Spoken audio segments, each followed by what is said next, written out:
రక్తనాళాల్లో బ్లాకేజ్ ఉన్న వాళ్ళు ఎటువంటి ఫుడ్స్ తినకూడదని అన్నారు. తినకూడదు పూర్తిగా అనేది ఏం లేదు, కానీ తగ్గించి తినాలి.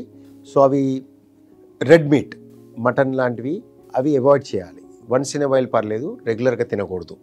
2 ఈవెన్ మీట్, లీన్ మీట్ కూడా తగ్గించి తినాలి, లెస్ క్వాంటిటీ తినాలి. And even if you are taking them, oil తగ్గించాలి. ఆయిల్ తగ్గించి, ఏ ఆయిల్ అనేది కూడా క్వశ్చన్ వస్తుందండి.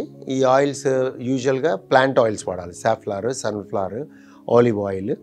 అండ్ ఇంపార్టెంట్గా ఏ ఆయిల్ రీయూజ్ చేయకూడదు, అంటే ఆయిల్ని బాయిల్ చేసి దాంట్లోనే అన్నీ కుక్ చేసి మళ్ళీ అదే ఆయిల్ వాడకూడదు, ఆక్సిడైజ్ అవుతుంది, అది రిస్కీ ఉంటుంది. సో ఆయిల్ ఒకసారి వాడాక వదిలేయటం. 2, ఒక మనిషికి ఒక నెలకి 1 లీటర్ కంటే తక్కువగా అయ్యేటట్టు ప్లాన్ చేసుకోవాలి. అది బెస్ట్ వే ఆఫ్ మెజర్మెంట్. ఉప్పు తగ్గించి తినాలి. Fresh fruits at least 4 to 5 servings, అంటే 4 కప్స్ వరకు డైలీ తినటం మంచిది. వెజిటేబుల్స్ కూడా మంచిగా చక్కగా తినచ్చు. అండ్ మీరు నట్స్ తీసుకోవటం మంచిది హార్ట్కి.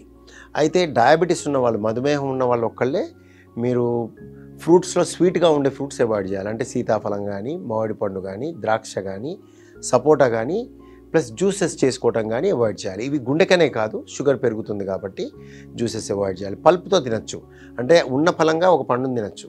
పండుని జ్యూస్ చేయటం కానీ, స్వీట్గా ఉండే పండులు కానీ తినకూడదు.